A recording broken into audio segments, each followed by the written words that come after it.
Have you ever wondered how Germany became Germany? Imagine 350 mini-states, all arguing, all armed, and all convinced they're the main character. Now, imagine trying to merge them into one empire. Sounds like madness. Well, one man did it, with iron and blood. This is not just a story about unification, it's a story about backroom deals, battlefield brilliance, and political trolling on a European level. And yes, it ends with Germany being proclaimed inside the French palace.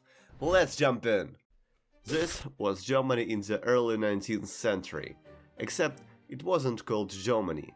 It was the Holy Roman Empire, a chaotic patchwork of more than 350 semi-independent states, ruled by dukes, bishops, knights, and the occasional guy who owned a hill and some goats.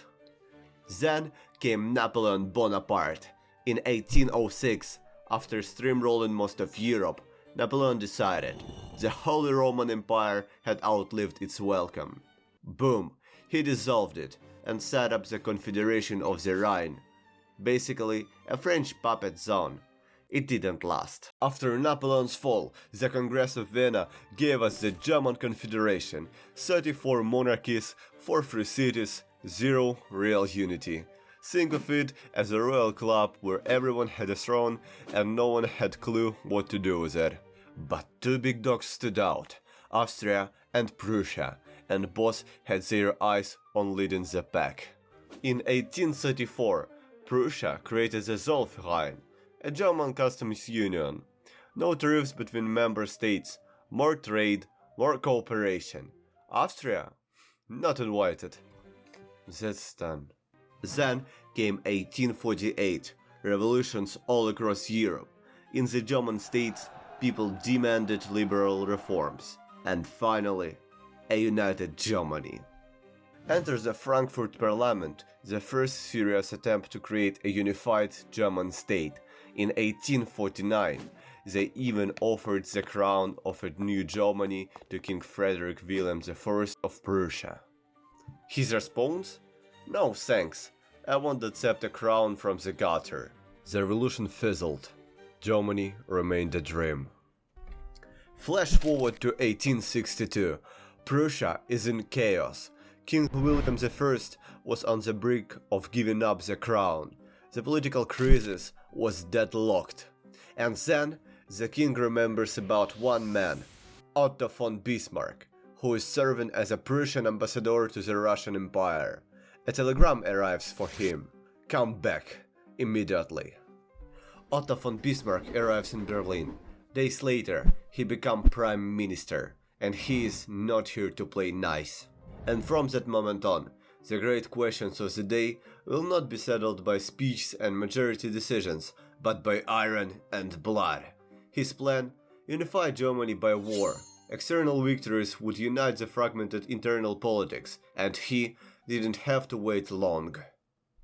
War number 1. Denmark. Denmark tried to claim the duchies of Schleswig and Holstein. Bismarck and Austria said, not today. They crushed Denmark. Austria got Holstein, Prussia got Schleswig, but Bismarck needed all of Germany. War number 2. Austria. Austria and Prussia could no longer share the playground. Bismarck isolated Austria diplomatically, made deals with Russia, sweet-talked France, promised Venice to Italy. Just like that, Austro-Prussian War. It lasted just 7 weeks. Prussia crushed Austria. Bismarck, wisely, didn't take Austrian land, just pushed them out of German politics. Austria out. Prussia absorbs northern states. Italy gets Venice. Everyone goes home, except Bismarck. He's not done. War number 3. France. France was nervous. A powerful Prussia was not part of the plan. Then came the Ems dispatch. Bismarck edited a diplomatic telegram to make it sound like the French ambassador has been insulted. Napoleon III took the bait, declared war. Big mistake. The French army, unprepared. Prussia and its allies, disciplined, fast, and deadly. In Sedan, Napoleon III was captured. In Paris, the empire collapsed.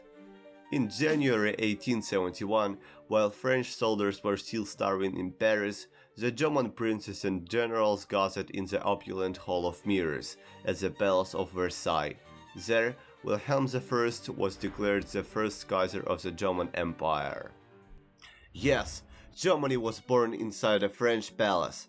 Bismarck had done it. 25 states, 36 million Germans, one empire. And one last twist. They took Alsace-Lorraine from France. That wound would fester for decades.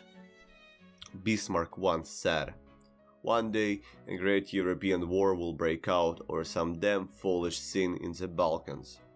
He wasn't wrong. But that's a story for another video, and it's already waiting on my channel.